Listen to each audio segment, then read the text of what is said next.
This video was made possible thanks to the support of our amazing patrons. We couldn't do this without you. Don't forget that you can support the channel for free and receive 10% off orders over $10 at Flipside Gaming by using the promo code Affinity at the checkout. Or if TCG Player or Magic Madhouse are more your thing, then be sure to place your order through our affiliate links in the description. Once again, at no extra cost to yourselves. Hello everyone and welcome back to Affinity for Commander. My name is Alex. And my name is Martin. And today we're finishing off the other half of the Kaldheim Legends and giving our thoughts on them. So without further ado, let's jump straight into the first creature. So the first card we're going to be looking at today is COPPA Cosmos Serpent, who is Jormungandr, and I love him deeply. The fact that he makes a 3/3 in everyone's upkeep is just insane power. The fact that you can then use these to get things out of the way by tapping them or giving him indestructible is fantastic. Again, I just really like him. And it did actually make me have to go into Scryfall and find out if Serpent Tribal could potentially be a thing. It can't. But he makes enough serpents to make his own friends. You don't need those other serpents. But yeah, he's very, very powerful. I like how he can't be countered. You can still target him with counter spells. So if you have counter target creature, scry one, you can still target him with that and scry one, but it doesn't stop him coming in, which is a funny little interaction I didn't think would work, but hey ho. And again, being able to go, my 3/3 I've made in your turn, can tap to give my dude, or sacrifice it. Sacrifice it to make him indestructible so your board wipe doesn't touch me. Yeah. Or you can be like, I'm going to sack this one to tap your creature so it's not there to block, or its activated abilities can't be activated. And stuff like Whelming Wave have just become like staples in this deck, because all the 3/3s you make are serpents, despite the fact they're just bits of his body, which I find a bit weird. But that means this goes back to your hand, but not my board. Yeah, it's great, isn't it? I think it's really good. I really can't wait to see someone make a deck with him in, because I want to see how it works. Like, you can use, obviously, something what our patrons point out is that you can use shapeshifters in this, because they are serpents. They're serpents. Oh, that's cool. So you can just play a 1/1 and be like, this is my insurance to give him exactly. Which I think is really cool. And the fight's in blue-green as well. You can have proliferate triggers. You've got stuff like Power Lives. Doubling season. I'm gonna that way you're making each turn cycle. You'd be making 8 3/3s for nothing. Like, that is ridiculously good. So yeah, I do think he is very good. Something like a blue-green token-based deck would be so good with him at the head. You'd need a lot of ramp though, because he has like ridiculous mana. It's very intensive. Yeah, he's a bajillion mana, but at the same time, once you've got him out, beyond sort of exile, like he's very hard to get rid of him. The fact that he can't be countered, and the fact that you can give him indestructible on a flip of a dime. Like, he's very good at protecting himself, which I like him a lot as well. Yeah, I think he's great. So up next we have Magda, Brazen Outlaw, who I think is great. And we have a friend, so Jack, if you're watching this, I know this commander's for you. He's obsessed with dwarves, by the way. So I just wrote, instead of like notes on this, I've just wrote words with exclamation marks after them. So I'll just show you what I've written. I've written dwarves, exclamation mark, tribal, exclamation mark, at last, exclamation mark, because let's be honest, dwarves, old school dwarves, are rubbish. True. The newer dwarves don't really care about each other. And she just goes, guys, come on, all together now. Yeah. And a lot of the old school dwarves do tap themselves to do things like blowing up land or doing other things that isn't blowing up land, but most of them blow up land. That then makes you treasure, and dwarves like treasure, so you're on theme there. Treasure can be used to cast more dwarves, or you can use it to cast dragons, which is also what her ability does. You sacrifice treasure, you find a dragon, put it into play, or an artifact. You can bring get Blightstone Colossus, why not? But I just think it's the variety. It's so thematic. Dwarves like treasure, which dragons keep, and like it's just so fun. I think they're very, very good. I was trying deeply, very, very hard to think of like a half. The fact she only gives half an anthem, and she's a dwarf which is short, so she's trying to give full anthem. I was trying so long to think of a joke for that. And she's 2 mana as well, which is like, who cares if you kill her? Bring her back. Like, she's not. It's so good. I'm going to disagree with you, though. I don't think she's the best dwarf commander. Who are you thinking is the best dwarf commander? Depala. because she actually gives a full Anthem effect. But she cares about vehicles and dwarves. And Yes, but those are also artifacts. yeah, but the thing that gets, I think this commander's better personally, is dwarves are, as you said, small. There aren't really any finishers with dwarves. So Depala, you're relying on your vehicles to be finishers. But in this, you can shoot her up a massive dragon or a massive artifact creature, and that can be your finisher. So I think that this hits the nail on the head by being the cute, fun little dwarves deck that also has ways of winning the game. I think Depala can still do that, and the fact that you have access to white means you also have, shooters, you have removal, and the vehicles can also be bigger, better finishers for it as well. But Depala doesn't have the ramp that Magda has in form of treasures. Magda can go in Depala. She can, but I'm going to disagree with this strongly and say I think Magda is a better commander despite only being mono red. Well, fine, we'll open it up to the comments. Who's a better dwarf commander, Magda or Depala? Our next card is Moriat Brettagard Protector, who is a 2/3 for 5 mana with an Anthem effect. It's alright.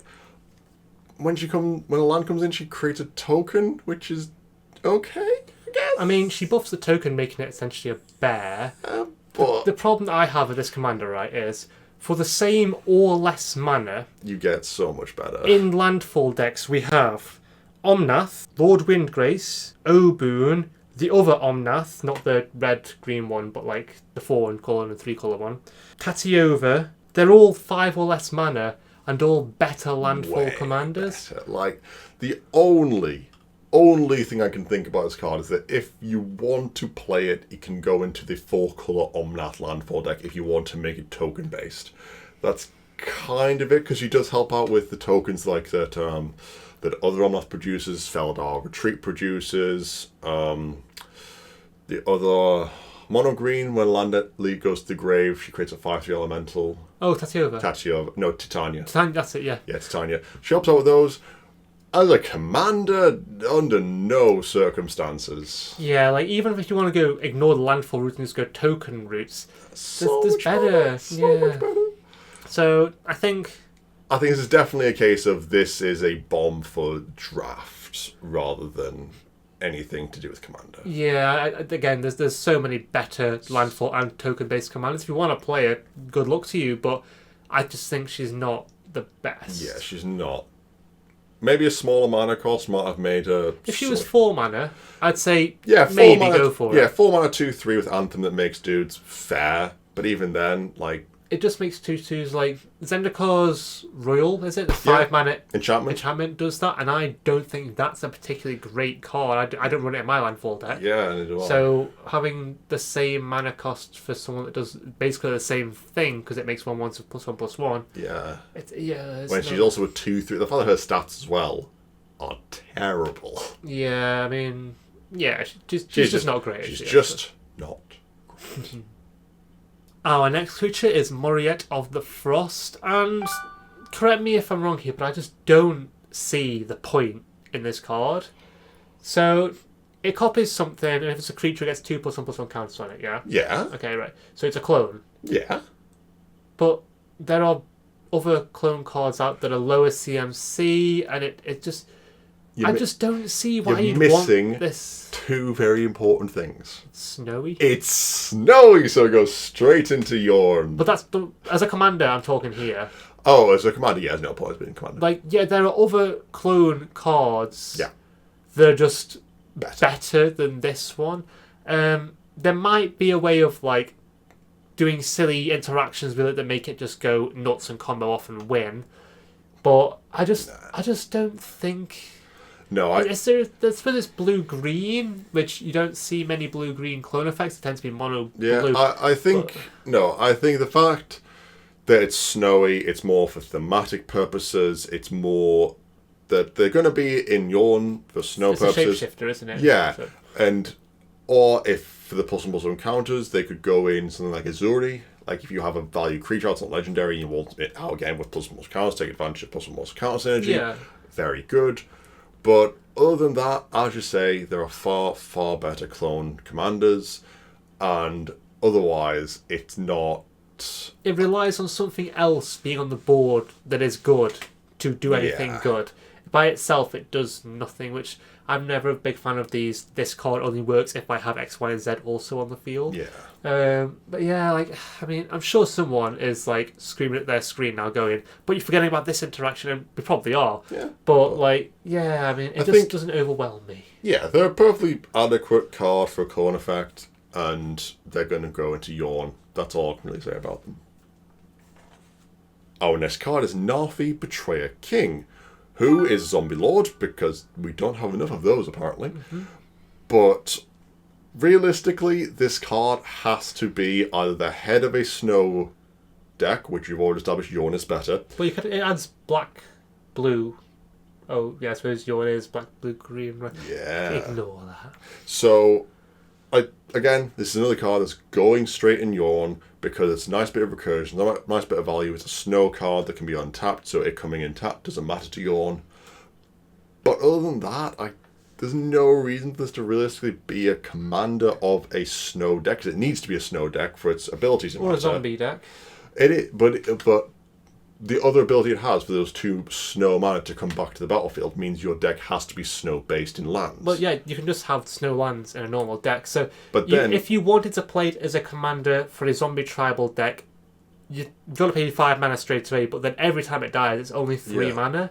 So, you could do that, but there are so many zombie commanders that just say 5 mana for an anthem or whatever. Yeah, whenever you say a zombie commander, that zombie commander has to be immediately better than the Scarab God, which this is nowhere near better than the Scarab God. I think that's quite a high bar to set. I think there are worse zombie commanders than the Scarab God that are still better than Naffy. True. Like Sidisi, for example. Or Thraximundar. Yep, there are... Basically, it's trying to fill a hole that there is no hole to fill. Like, so... Love it. Yeah, like, even the Anthem effect in a snow deck, like, is it for +1/+1 where you've got to pay 5 mana? Unless you can discard them and play them for 3 mana. In which case, the 3 mana Anthem, we have a load of those for zombies anyway, but we don't have any for snow. It's just... I don't No. know. I think he's more there for lore purposes. He's there for the story and the fact that he's sort of a zombie king, that he comes back for the snow and stuff like that. It's a fine design card, but he's there for filling a lore hole rather than a playing one. It's going to be great in, say, a standard zombie deck because you're never going to be able to get rid of him. Yeah. But in Commander, he just doesn't live up to the standard. Nowhere near. Next up, we have Orvar the All-Form, and I am ecstatic about this card. He has not stopped talking about it. I just love him. So, he's just great. He makes Mistform Ultimators look like crap. So, sorry, MTG Monster, you've got a new commander coming your way. So, the thing that I like about him, okay, he's a changeling, so you can stick all the lords you want in there. They'll all buff and they'll all give him abilities. Stick that Sliver in there. Stick those Merfolk in there. Just do whatever you want with him. But the thing that I think makes him better than any other commander that is of this effect, and here we go, is he can copy lands. Like, what? So his ability, it targets things, and then you make a copy of the targeted thing, right? So if you have a card that says untap target permanent for 1 mana, you target your own island, and you make a token copy of your island, which... It's just so weird. I just the concept of it. I'm gonna have a token of my land here. It's like,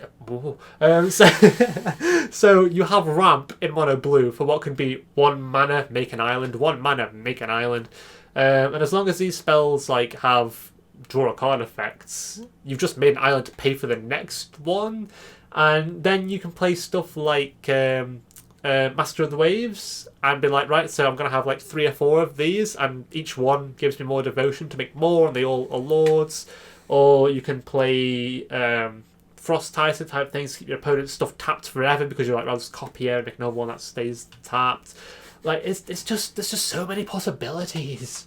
And I really like him, in case I noticed. I hadn't came across, really. Well, and he's just...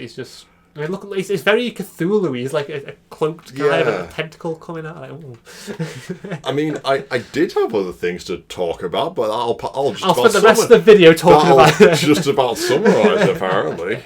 I could make a series of videos about this one card.